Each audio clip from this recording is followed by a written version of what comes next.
Release the button and the power's cut off. Just like that? Come on, Mr. Bond. A 70-year-old can take 3 Gs.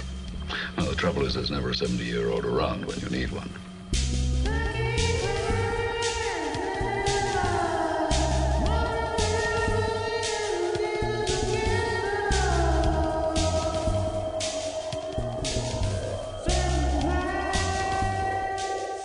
Welcome to Second Class Cinema, the show where we watch a B movie and immediately discuss. I'm Tom. I'm here with Eric, Brittany, and Tyler. Hello. Hi, Tyler. Hey, guys. Good to be back Welcome back. for Bond. Yes, You're our You staple sound Bond guy. overjoyed You and love thrilled. Bond. I do love Bond. you do, but Not all Bonds. not all Bonds. And the Bond in question tonight that we watched was Moonraker from 1979 because it is in space month for us, and that means we are watching movies that take the franchise into outer space. Sure are. And this is one of them. It's a James Bond movie. Moonraker was Eric's pick. Yep. So, Eric, why did you pick this?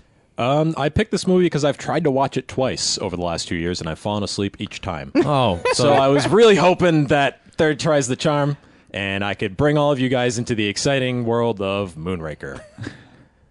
And Tyler also expressed how much he hates this movie. AKA Misery Loves Company. Yes. yes. But I mean, I honest to God was really hoping that maybe as a group picture, maybe it's more fun to watch. And in some respects it was. Yeah. It still wasn't very good. No. No. But we're burying the lead here. Yes, okay. And so, yeah, Tyler, you're on again. You came on for Never Say Never. Yep. Never say never again. Never Say Never again. Sorry, I said the word again. Never and it say screwed Never me too up. young to die. That's what I thought halfway through, and I got really messed up. And so that was a Sean Connery one. Tonight's was a Roger Moore. Yes. Yes. Roger, oh, Roger. And so, Eric, Mole game strong. mole game was strong. I don't know how I've never noticed that mole until now. Oh, man. But that's you just like, went ahead and pointed it out. I was that- like, wow, that's like his predominant thing. Yeah. He mole doesn't have was- any other skill as a Bond whatsoever. He's got a... But he's got a giant mole. That Distinctive mole was mole. first build in this movie. Roger Mole. All right. Eric, what was Moonraker about?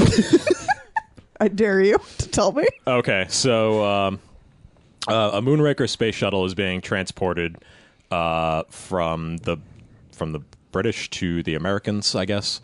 And mid-flight, the shuttle is hijacked by some nefarious ne'er-do-wells. So James Bond is sent to investigate what happened to the shuttle, since the plane that was transporting it had crashed, but the remains of the shuttle were nowhere to be found at the crash site. So he investigates Hugo Drax, who is the manufacturer of the shuttle. And as a result of his investigation, he discovers that Hugo Drax is manufacturing a neurotoxin, which he intends to use to wipe out the human population of the Earth while he sits in a space station above the Earth, ready to repopulate the Earth in his own image. And that's what that movie is about. These madmen and their ivory towers. Not a bad plan.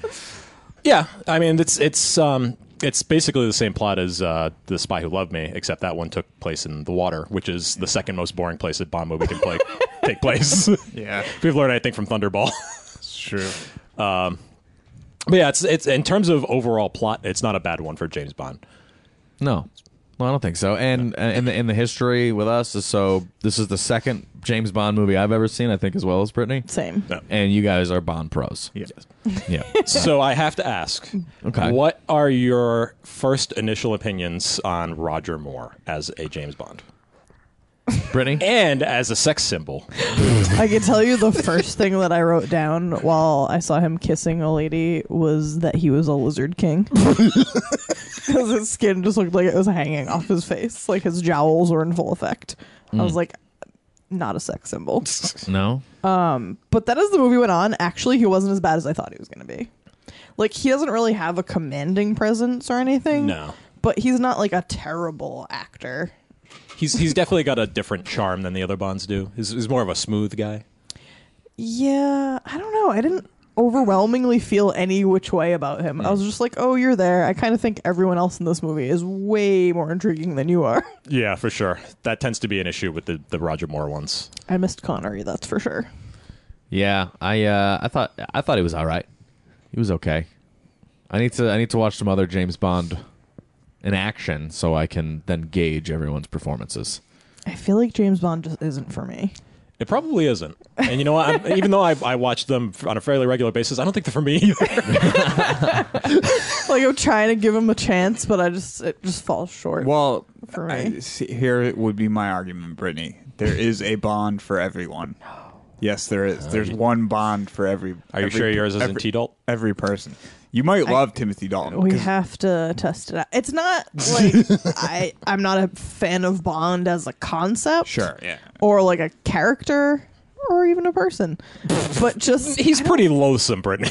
I don't know, the movies, they just are kind of boring to me. Yeah, Like I never really feel like the odds are particularly high. I mean, this one I actually did, even though the concept was fucking out there, literally and metaphorically. Like dropping poison gas bombs from space. She's a Craig girl. She's named Yeah, Craig she might be girl. down with Craig. Is that what they call them in the Bond circuit? Craig girls? I would watch a T-Dalt and I would watch a Daniel Craig. Yeah, that's probably just more to your style. round out my... We know how you feel about Pierce Brosnan. We'll skip that. Yeah. You hate his face. We understand.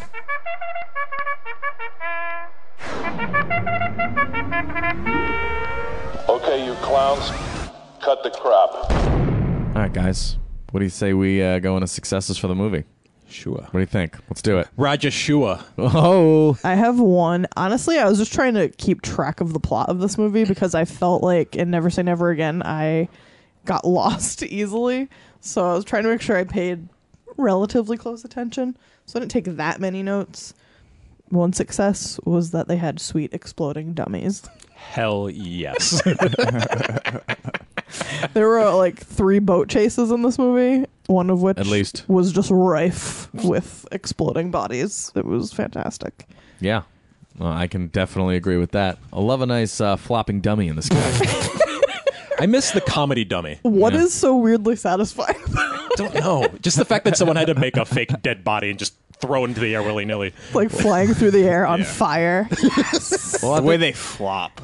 Awesome. Yeah, just like boneless. Yeah. Well, Oh, it's great. I think there's something satisfying in thinking about how they had the one shot with the real people, and then all of a sudden they had to wipe everything clean, set up the same shot with a bunch of fake people, and then blew it up. There's something satisfying about thinking about that. It's a intriguing process. Fun. All right. Anything else besides exploding dummies? I think in terms of Bond movies, this is actually a fairly good-looking Bond movie, especially for the 70s. I feel like a lot of the 70s Bond movies and most of the 80s ones too are very ugly movies. Like they're very utilitarian looking. This one has some like really nice looking architecture. They picked out like a lot of nice sets and a lot of nice location shooting. Yeah. Some really gorgeous shots. Whereas I think that's where they used a lot of the budget for this, is just scoping out nice locations. And a lot of the Bond movies do kind of have sort of that like travel, like what's the word I'm looking for, like a travel log kind of feel, where they just go into a bunch of different places and showing them off. And this one picked a lot of good spots. Oh, Yeah. okay. Yeah, and I never noticed that until now, because I mean that's not the exciting part of an action movie. I'm not like, look how beautiful this Rio area is. We're just like, where are we now? Jesus. Why are we in the jungle? What happened? Along those same lines, I mean, it was surprisingly, it was shot very similarly to modern day Bonds, like Skyfall and Spectre. It felt very much the same as far as the shooting style, and you don't find that in the old Bonds. Okay, I'll agree with the. I had as a success. The space imagery was excellent. Yeah, like yeah, everything really like good. looked really good. Like it felt huge out there. It was like an epic when they got to outer space. Yeah. Took them fucking long enough to get there, but when they I feel like just when it should have ended, they were like, all right, now we're going to we got to take it space. Here's a whole new arc. But when it started, I was like, "Ooh, this looks really nice. Why didn't they fucking start with this? At least give me at least tickle me a little, you know?" It almost feels You like want the this tease? is. Yeah. It almost feels like they took 2 Bond movies and like neither of them were quite long enough, so you just smushed them together. Oh, so they Godfrey Hoed this Bond movie. Yeah, it does feel that way. I'm not surprised. I'll buy it. And actually, I don't like necessarily like commenting on this stuff, but like the Blu-ray of this, which we watched, looked fantastic. They did a Oh, great yeah. job. Oh, Yeah. it's so good. Yep, the Blu-ray remasters they did not waste their money on. They did a Just very about good all job. of them, they did a good job. Oh, that's great because this looked fantastic. The one big thing was this was the last time they used the actual 007 theme. So the music was still there. Yeah. Which was nice. Yeah, there was I think it was that first boat chase scene where they were playing it, and it really worked. Yep. I was like, oh man, this totally feels like what I would imagine Bond would feel like at all times. Yep. Yeah, that shows up. Doesn't that show up in Diamonds Forever too? I feel like that standard 007 theme. Yeah. Yeah.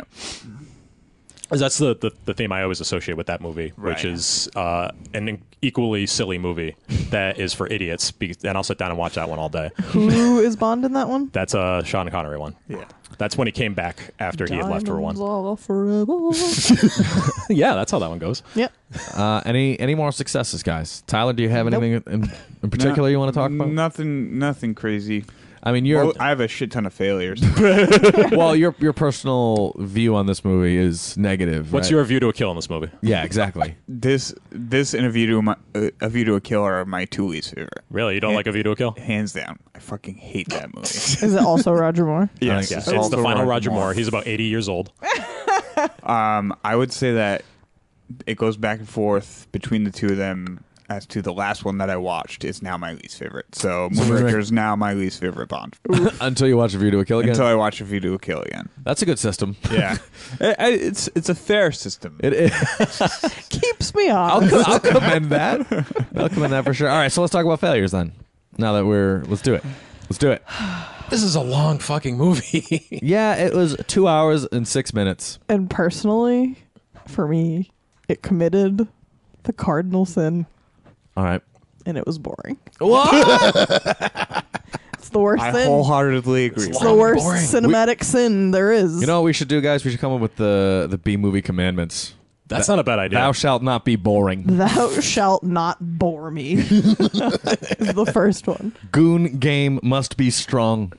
Oh, actually, can I go back briefly? Success. All right, we're going to Pretty strong goon game in this movie. see. Yeah, Yeah, you're not feeling it? Did not feel it. I felt like there's some strong goons in there. We had Knife Casket Guy. Knife casket guy was excellent. He's one of my favorite parts. Of course. Oh, that we'll go whole, over that later. Yeah, we'll get there. We had the guy controlling the little sky transport.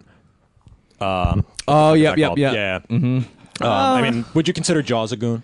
Or is he a henchman? No, Goons. Goons are nameless. Yeah, right? he, okay. Jaws is fair enough. Yeah, Jaws Was is... he even working for that guy originally? Not originally. No. He was hired halfway through the movie. Okay. I don't know if you caught I felt that like phone call. originally he was just like doing his own thing. You remember when Bond and M and the Prime Minister walked in on the lab and the lab was no longer there? It was just Drax's office.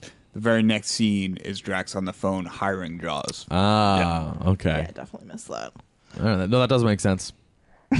And let's not forget the Mustard Squad, by the way. Oh, of course. We're talking about goon games. That's a quality goon They outfit. were awful. The Mustard Squad? Oh my god, we have to talk about how Drax looks like the perfect combination of Oliver Platt and Peter Dinklage. He is the perfect embodiment of both of those fine gentlemen. And then Tom posed the brilliant and baffling question of what is the better name? Oliver Dinklage or Peter Platt? And frankly, we want to know what you think about that. I have no idea. Yeah. So just post up a hashtag Peter Platt or Oliver Dinklage. I'm going to check we'll, those fervently. tally it up later. Yeah. Peter Platt.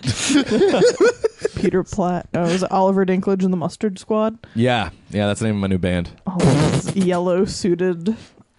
Yeah, lots of weird Space cosmonauts. Yeah. What was that place even called? space condiments. Come on, that was the best joke I've ever told in my life. Oh, God. No, you won with Mustard Squad. Oh, okay, my bad. That was the best thing you ever said in your stopped life. You peaked at Mustard Squad. Good thing I was only 10 minutes ago. All right, more failures, guys. I got so many failures. All right, you want me to run through Keep them? them coming. Tyler, just go ahead and run through Just roll some. them on out. All right, so fight sequences. Roger Moore is the worst fighting Bond of all time because all he does is try to judo chop everybody, and that's where Austin Powers got it from. Roger Moore is the worst on-screen kissing Bond. He smothers every Bond girl with his whole face. See, I agree. I felt like he didn't even try. Yeah. Like, he wasn't moving his mouth. He was moving his entire head. Yeah. It was the weirdest thing. He has the worst one-liners of all time in this one. he only uses a gun once. He doesn't even bother carrying his Walther PPK or P99, whichever one, when he was going to use in this one. I mean, I feel like that's a Bond trademark. You expect to see him with that. He never had a gun on him, period, which is disgusting. It's slowed way down from space on. And there was no exposition, which is Bond's trademark. Yeah, what was happening during those scenes where there was supposed to be exposition? I don't feel like there was They any... were walking. They just skipped it until the end. I feel they like I waited had till no the very end to idea. tell you everything that was going on. I feel like I had no idea for a majority of the movie, like what was really happening. There's too many locations, too many people, I want too many companies, one man, one room, and one line of dialogue. one mission. Well, they always string you along every single time, because in every location in Bond, they give you a new reason as to why he's in that location. Yep. That's the purpose of going to all these locations, to string Bond along onto the next journey. Yeah. They didn't have that once in this movie, and it was disgusting. Yeah, he kind of just appeared places. Yeah, and then had some conflict with Jaws in which he prevailed, and then moved on to the next conflict in a new location with Jaws. In Jaws which he was the prevailed. only one that was stringing him along. And he didn't know that Jaws was in these spots. It was always a random occurrence that Jaws happened to be there. Like In a giant clown head or on the back of a boat with a machine gun. Yeah. I will say that the giant clown head scene was actually a pretty good horror scene. It Yep. was creepy as fuck. I was like, why are you standing there when that thing's lumbering towards you? Like that was good horror right there. There's some weird horror competency in this movie in general. Yeah, Like the clown and also the dogs chasing that the woman in the forest. yeah. That Is cool. creepy horror shit right there. Well, I was gonna ask how much into that kind of style Bond ever gets. Is this the farthest it goes? Live and Let Die, I'd say, is the closest it gets to that. Live and Let Die has a ton of creepy stuff in it. Really? Because Cool. that one's all like situated in like voodoo culture. Oh, very cool. Very cool. That sounds like That's a I really might fun like one. it. Is that who's in that one? That's the first Roger Moore, but it's probably the best one, I would say. One of the better Yeah, ones. one of the better ones. with him in it. Yeah. Yeah, because he's still in his early 40s. You know, he's still smooth. Yeah. He's kind of getting his grip on it. Smooth-ish. We talked about how long this movie was, and that is a big no-no, especially if you're going to bore me. But in general, though, this is a relatively shorter Bond, though. They're all roughly over 2 hours. This happens to be like, it just moves so damn slow. Bond time is relative, apparently. It is. If you're watching a Roger Moore Bond, 2 hours. It's a super relative thing. Like, It's 3 hours. It really is. and I really felt like the first hour really was streaming along, and then all of a sudden it just came to a screeching halt and just stopped. Right around the time they leave Venice, I think. Yeah. Like this movie really hits a brick wall. Yeah, I can agree with that. I'd say the first about 50 minutes. I mean, it might not have been like the best, but I was there, you know, was Yeah, the following pacing along. was there. Yeah. Then he goes to Rio, and then he goes like somewhere else in Brazil, and by that Well, no, point, he, I was like, like, leaves. you lost me. Yeah, I was totally gone. He flipped and flopped, He goes but to the Amazon. But I mean, in order for us to even qualify this for this month, which is in Space Month, this movie did not go into outer space until there was less than 30 minutes left. Yep. Which, I mean, I don't know. Like that's mean, it's called Moonraker. Technically, it fits in. Well, so It does in the technical sense. the other thing Technicality. is like the VHS, the DVD cover, all that stuff shows Bond in an astronaut outfit. So they're like the movie poster. It has the space center that you see at the end of it, and Bond in space, Yeah. and they save it for the last 20 That's minutes. some real It's how they shiesty advertise. marketing. Yeah, Yep. it's very shitty. That's marketing. baloney. That's baloney. Yeah. And if they made the movie shorter, I wouldn't have cared that there was only 20 minutes in space, because that would have been, 30% of the movie as opposed to potentially less than 20% of this movie. Yeah. Cut out a half hour in Rio. Yeah. And this movie is actually pretty good, I would say. They get to space really quick. That's pretty awesome. And I mean, I had the same experience the first time I watched this movie too. I was like, this is the one where he goes to space. This is gonna be great. Yeah. And I it was just excited. takes so long, and then I fell asleep. It's It takes as long as it actually would take to get there. well, I feel like I didn't heed any warning, because it was like, oh, that's what I said about it. This is good, yay! And then I was like, man, when are they gonna get to space? And you're like, oh, don't even talk to me about the lasers. I was like, there's lasers in space. This sounds great. Wrong. Wrong. And you guys are like, no, it's not as good as it sounds. I'm like, well, it sounds awesome. And I can't wait to get to outer space. You're right to be excited though, because I feel like if they tried to redo Moonraker, it would probably be kind of fun. If actually. they did, yeah. if they redid Moonraker today, it would be outstanding. Oh yeah. Can I present some of the things that I found truly baffling about this movie? Wait, what would you find confusing about Moonraker? Are we going into Just- questions? Yeah. Not really questions, just Alright. so much as things that I thought were so either like slapsticky and weird or just unnecessary. You just have to before you go off on this.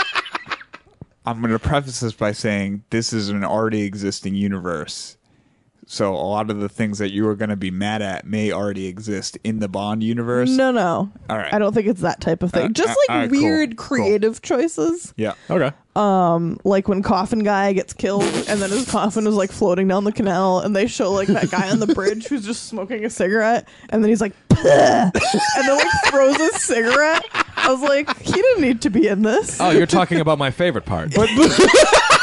No, they have random guys do those kinds of things in Yeah. Bonds all the time. Where like So weird. I it's love a that. it's a running joke. yeah, Like, where like Bond's activities like interfere with a normal person. yes, exactly. What else? I know, Tom, you've talked about that in the podcast before, I think. Yeah, or well- at least in passing.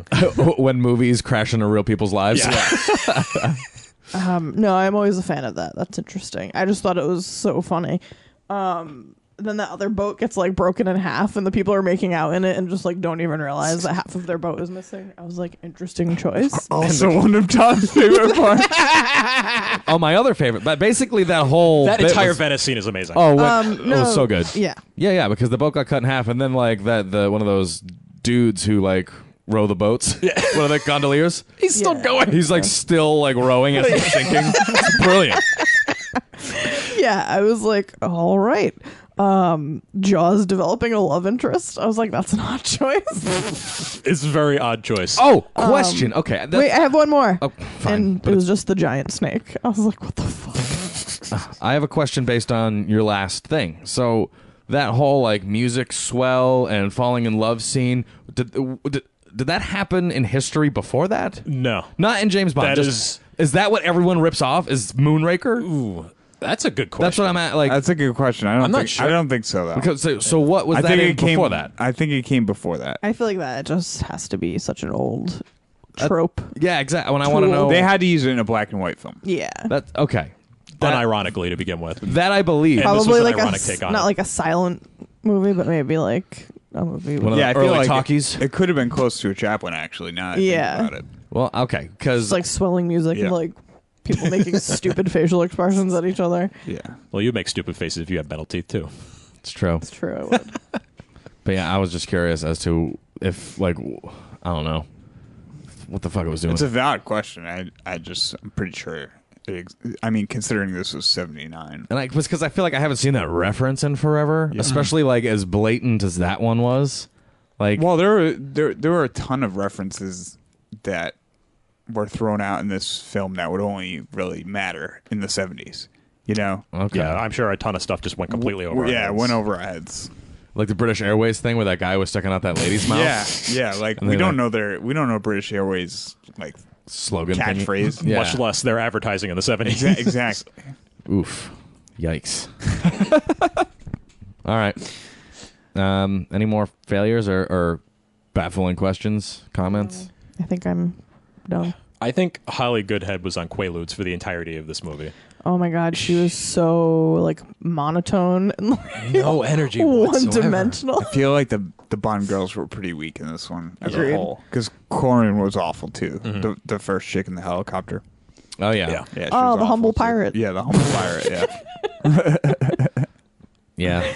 I don't know. It's just I think- that brings down a lot of these movies because usually they're like the second. So what I'm looking for, like the Second build. the second build. You know, that's kind of like the second person holding up the rest of the movie, and when they're not good, which is actually fairly frequent in the more movies, it drags it down a lot. At the end, she's like, when they're re-entering Earth's atmosphere, she's like, I can't hold on much longer. But she's like, I can't hold on much longer. I was like, oh gosh, break a sweat, like, do something. Yeah, Please. there was no like exasperation. There was no being upset whatsoever Yeah. across the entire movie. Yeah, I Stone face. totally agree. There was like no one was supporting the drama that was actually happening. Yeah. Yeah, 'cause Everyone was just there talking. The stakes are huge. This is an entire world holocaust, Not only that, and no one cares. Nope. they're in space. Like you if you take one step outside, you're in space. Like you're gone forever. Yeah. You know what Drax's little experiment reminded me of? That cult in Bubble Boy. Bright and shiny, those people. All right. They all wore like white. Okay. I feel like that's what they were waiting for. Could have been. Maybe. Who knows? I also think it's weird that like every woman in a Bond movie is like hiding some insane secret. Like there's never just a lady. No, Nah. never. Can't be that easy. I'm trying to think of. No, you're probably right. They all have some like secret inner workings going on. Yeah, they're usually a secret agent or they work for the villain. Like Yeah, it's rare that you have like someone that's just kind of happens to be there, like Yeah. the Living Daylights, I guess maybe is the only one I can think off the top of my head, where it's just a violinist. well, Natalia in Goldeneye. That's true. She was just kinda worked on there. the guidance systems. Yeah, she worked on the guidance systems. Yeah, we all know that though. I bet she had secrets though, right? No, Secrets that actually, could benefit him. she really. Well, I guess now that you I say need it, to know. she did work in the same place that Boris did, so Yeah. I suppose she was helpful. That's what I thought. Okay. Well, now that we've discussed the mistreatment of women in Bond films, The male I was gonna gaze. say you could teach a class on that. I bet there's a women's studies class on mistreatment of women in Bond films. Oh yeah. And by the way, that class would last for at least 4 semesters. If not all 4 years. You could probably study that for Yeah. years. I was listening to a video the other day about like feminism, and I learned about the male gaze for the first time. And I just noticed it in that movie. I was like, oh yeah, there's like a name for that. Weird. yeah, I think Aaron had mentioned it about Deathstalker. There's a before. male gaze in every Bond, probably. Yeah, Oh, definitely. easily. Well, those movies are Say most conventionally made for men. movies, I'd say, have it. But occasionally, like in this one, Goodhead was actually a pretty strong female character. She beat the shit out of some guys, and Yeah, She I had- didn't she like had- hate her. nah, she wasn't so quickly to succumb to. Yeah, I actually was expecting her to be a villain at the end. To be honest, I was like, she's a bad guy. Gotcha. But no. All right. Anything else before we go to favorite parts? No. All right. I am done. All right, so let's talk about favorite parts then. And who wants to start? We already talked about a couple of mine. The coffin knife guy was amazing. I can't even explain what he was. The best goon in the movie. He's literally the reason I think the Goon game and this game is strong, because and this movie is strong. He is a lot He of the was shoulders. way too short-lived. But man, he just made so much of his time here on Such an planet Earth. impression. He really made the most of his 15 seconds. So let's figure out the logistics of this guy. He's got a custom-made coffin Yep. specifically for assassinating people with knives and swords. On like a gondola. Yes. Purple velvet. Purple velvet gondola with a casket that he lays in, and when the casket opens, all of his knives and swords come shuffling out. Like equipped with throwing knives in the lid. And then he gets up like a corpse, and he throws the knives at people, and then when he dies, he goes back into his casket, much like a corpse, and the lid closes on him. Much like a corpse would, they get back into their casket And then they die again. and then falls into the water. And that was fantastic. Then they die another day. And then as By the Madonna. coffin's floating in the water, they have cigarette guy like disrespect the casket. Yeah, the casket gets knocked off the gondola. I thought it was a health thing where like he was like, maybe I probably shouldn't smoke cigarettes. I'm gonna die. Yeah. Oh, it was a little sillier than that. I just thought I he thought was it was like, like- "Ugh, what the fuck is this? Me too. I thought he was like, "Oh, what the There's fuck?" a corpse in the water supply. 'Cause that's what old Italian guys sound like. Exactly. Like people who've been smoking for 80 years. Yeah. So my favorite part, actually, I'll say one of my favorite parts was the whole cold open. That was great. Oh, that was fantastic. The was skydiving scenes? Yes. Yeah. They legit shot that too as they were skydiving. They strapped the camera to the top of some guy's head. I could definitely tell because Yeah. that looked great. They did a great job. What movie did we watch where they did not do that? Megaforce. Megaforce was the rear projection shit. Oh, that was so good. And this movie had a lot of that. That brings me to my other favorite part, which was the Amazon boat chase. Okay. Lots of boats. Yeah, there were a lot of boats. The first boat chase reminded me of the boat chase in Indiana Jones Last Crusade. Nice. Like, so hard. But the Amazon boat chase was great because that's where we saw a majority of our exploding dummies. Also, Jaws' speedboat seemingly flies out of the fucking jungle and lands directly behind James Bond, like just out of the trees. And that was my favorite part. And then he goes in the waterfall at the end too. Yeah. Which is fantastic. I love how it's always like every time Jaws is about to get ousted, they like do like a super close up of him making a wacky face at what's approaching him so fast. Oh my god. And then cut to a wide shot of whatever it is getting fucked. Him surviving it miraculously. And then he's just covered in debris. I still don't know how they survived that space shuttle thing. Oh no, they got out in a little pod. Like where? They were like, all right, bye, James Bond. And then they like floated away. They survived because the test audiences probably didn't like them dying. Yeah, That's probably it, yeah. Like, they just threw in some dialogue that says they made it out. No, so they found a tall man and a blonde woman. I'm like, you didn't say like a dude with metal teeth and a chick with pigtails? Like that's way more noticeable. Those are my two favorites. All right. Anyone else? Favorite parts? Tyler, what do you have? You remember the first big henchman there? The Asian guy? The Asian guy that they would that fought Bond in the museum. They destroyed everything. They destroyed everything. Oh yeah. He had one part where his cheek was up against the wall as he was eavesdropping on Bond and Goodhead. Like in the dark? And he was just chilling there, like rubbing his cheek up against the wall. Why do I not remember that? And it was just like, it was like he was being caught masturbating. Shame. For shame. What a creeper. That and the boat scene. Yeah. Or both boat scenes. All the boats. All the boats. All the boats. Boats. And that guy is great too. That guy was funny. Every time he walked around and never mind. Eric?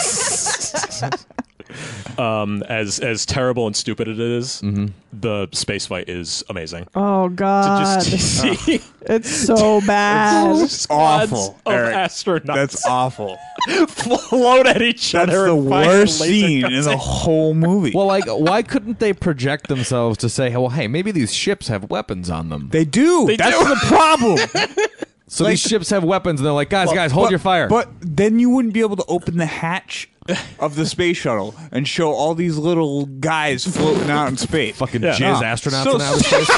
Astro stupid. Yeah, they were clearly trying to hold on to some sort of James Bond traditionalism of having, a squad on squad fight, which is pretty frequently something that shows up, and they're usually really awesome. And when they tried to do it in this, it was terrible, but I kind of love it all the same. Squads of astronauts with jetpacks and lasers just free floating in space, shooting lasers at each other. Like, what was the end game for that? Like, who's gonna swim back to the ship? No, who pitched that? Who's the poor soul that had to pitch that? And somebody actually was like, yeah, I'll buy it. Pitch master pitched that. Movie made $1 billion, so well done, I guess. I don't know. True. Oh, yeah, I know. Okay, so here I was gonna ask this. So there was like a one-liner he said, something along the lines of, "I never have a 70-year-old man when I need one." Yes. Is that what he said? Something to that effect. There's never a 70-year-old man around when you need one. Yeah. When they were doing like the flight simulation thing, she was like, a 70-year-old can take 3 Gs of like pressure. Yeah. And he was like, but a 70-year-old's never around when you need one. What the fuck does that mean? I feel like it means that Roger Moore has the worst one-liners in Bond history. That's what it means. Every single one flopped. It means you wasted 2 hours of your life watching this movie. That just made no sense. I was like, what is he going to use this man for if he was here? He thinks we should launch old people into space, clearly. Test it out on the oldies. Who gives a shit about them? Any more favorite parts? Touche. All right, then let's rate it. so let's rate it then. Yeah, I'm gonna go with Yeah, fuck I'm gonna you. have to give it an unfortunate fuck off. Oh my god, my fucking father. Fuck you. Fuck you. Fuck you. All right, guys, let's rate Moonraker from 1979, the James Bond movie. It was Eric's pick. So, Eric, why don't you start? I'm gonna give it a standard fuck off. It's pretty bad as far as movies go, but I feel like I don't know. There's something I still find something intriguing about this movie, and there's still some entertaining pieces. And I feel like if I cut it off at the halfway point, which is where I usually fall asleep, it's not bad. Okay. I feel like this is something that could stand for some judicious fast forwarding, and it would probably be a lot more watchable. And like I said, it's a pretty gorgeous movie, and the special effects are really great for their time. So I don't mind watching it to appreciate those parts. But other than that, they're definitely much better movies to watch and much better Bond movies to watch. Okay. All right. Brittany, what about you? I will also give it a standard fuck off. Obviously, Bond isn't my cup of tea, but I am totally willing to continue on through the Bond catalog and see if any of them tickle my fancy. I don't know. I felt like a lot happened in this movie, but I didn't really care about any of it. Yep. But like watching it with you guys made it more fun to watch, obviously. Yeah. Well, that's why we watch movies together, guys, because it's fun for us. 'Cause we make Wait, you guys fun are having things fun? mercilessly. Yeah, we've done 80 of these. It's really not fun at all. I'm going to give it also a standard fuck off because I can't even think about giving it anything else. You should have just said because I can't even. Because, well, no, I think this is like the most worthy of a fuck off I've ever given. Yeah. Where it's a well-made movie in some aspects, in other aspects it's a total shit show, and it doesn't. I don't know. It hasn't committed bad enough sins. Yeah, but The it's also cardinal not competent sin. enough.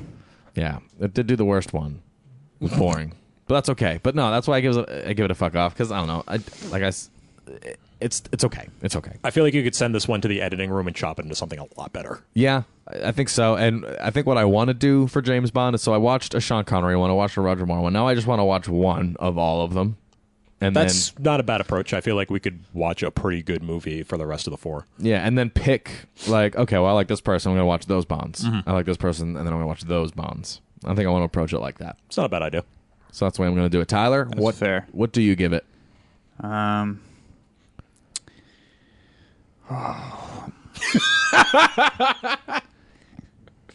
Leave me the fuck alone. Okay, all right. Because I just, I don't want to watch this movie until Bond's 75th anniversary. When is that coming up? 24 years, 23 years at this point. It's my least favorite, hands down. Until I watch A View to a Kill again. The only redeemable things for me are, yes, it was very well shot. It looks nice. And Joss is in it. And that's it. Everything else, the main villain sucks. He's so boring. Roger Moore Platt. continues to suck. I don't know. It's a frustrating one to watch. As a Bond fan, it's easily one of the most frustrating because the stakes should be higher. Yeah. And they're not. They don't make me feel like they are. There's so much wasted potential for Yes. no reason. Yes. Yep. I hear that. I definitely like Never Say Never Again more. Yes. I actually kind of liked the part where they show you what the poisonous gas does.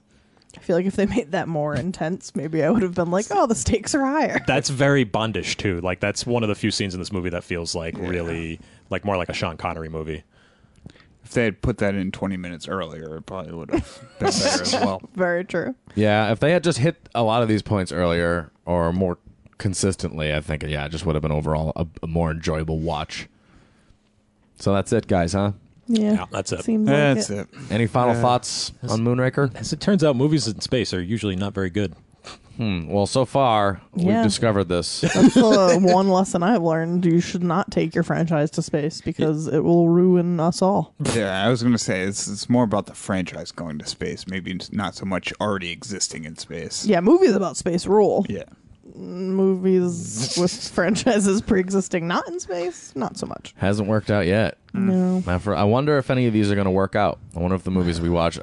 But I mean, I know I have a personal favorite that we're gonna not a personal favorite by any means. Everyone knows we're watching Jason X. We're gonna watch. So just go for it. I like Jason. I do like Jason X. I haven't watched it in a lot of years, and I remember hating it and thinking it was so stupid. But I'm silly. actually excited to watch it again, if I can be honest. So actually, I do have a question. Okay. Considering that part 5 so far of the ones I've seen is my favorite. Yeah. Will I like Jason X? I don't know. Maybe because it was. I think it was made in like a new metal era. You know what I mean? Ooh, that might be tough for me. So like, I feel like Jason X is like wicked hot topic. It's gonna be bad. Okay, great. But like that's okay because I don't know. I liked it last time I saw it. I thought it was silly. I like Hot Topic. I love buying hacky sacks and chain wallets at Hot Topic. I went into Hot Topic yesterday because I thought I saw someone I knew, and then it wasn't them, and I was like, "Fuck." You should have. Now I have to buy something. You know someone Now that I would have go to to Hot light Topic? myself on fire. Hey, they have nice T-shirts at Hot Topic. No, they do. I just have not shopped there in a very, very long time. Yeah, it's been a bit. All right, guys, that's it. Tyler, thanks for coming on and watching Moonraker with As us. always. Yeah, no problem. I know this is. I know you. This is a tough one, to be honest with you. What were you last here for? I feel like the last thing you were here Breathing for was Fire. also not good. Breathing Fire is excellent. Oh, okay. That was like the best movie of all time. That was my favorite. Oh yeah, it changed your life. It did change my life, By the way, since we recorded that, we now own 3 copies of that movie. and I can't wait to take one home with me. Yeah, we every time we've seen a copy of this movie since we've watched it, we have bought it, Can't have enough of these. which is weird because that's been twice. Which I never saw this movie, never heard of this movie. I buy it on eBay. All of a sudden, it's in every fucking store I go to. I don't know why. Yeah, we found God it damn at Kmart, and then we found it at the flea market, We right? found it at the flea market, which on the subject of the flea market, I must say that I have pulled in one of the best things I've ever gotten at a flea market. Oh, shit. Oh, Yeah, that's yes. right. We haven't talked about this. And I found a Sega CD copy of Night Trap. Finally. Fucking finally. Ever since we recorded the episode in October with Ryan, I've been like obsessed with this fucking thing, and like I don't know, I read about it. Needed to play it. I needed this thing in my life. So every time I'd go to a flea market, a thrift store, anywhere, I go to the Sega CDs. I'd never see it. Finally at the flea market, go into a booth at random, eyes trained to scope out the Sega CDs, go to the stack, fucking see Night Trap. I freak. Absolutely freak in Really, public. dude, I saw you freeze up, and you were just like, it's here. I freak out, and then I go, well, I got to dial this back because I don't know if this guy at this booth knows anything about this. Long story I want short, to pay $60 for this thing. long story, a little bit longer than it should be. I spent $5 on buying Night Trap for Sega CD because the guy had no idea what he was doing. Just the manual alone for this game on eBay is $10. I spent $5, and it came with an extra game inside of it called Sewer Shark. Which was the real achievement here. Which features Robert Costanzo playing a man named Stenchler. Win. Fucking win. Fucking win. Win. Second class win. Oh, man. That was one of the best weekends of my life. When I saw that picture that you guys posted on Instagram, I was like, Tom's tears are welling up inside. Dude. They were welling up outside. Oh, and then you got a pat on the shoulder from Ron Simmons? That's right. And I met Ron Simmons. You may know him as Farouk from The Acolytes. Or even Ron Simmons from The Nation of Domination. Damn. Also saw him at the flea market. I said, "Hi, Mr. Simmons." As he's walking by, as I wait in line for a doughboy that I didn't eat. And he goes, "Hey, how you doing, man?" And it was, and then I was elated. I've never seen Tom so happy in his life. This was honest to God. This was post Night Trap. I was riding high. I think the corn dog I had was better than meeting him. Wrong.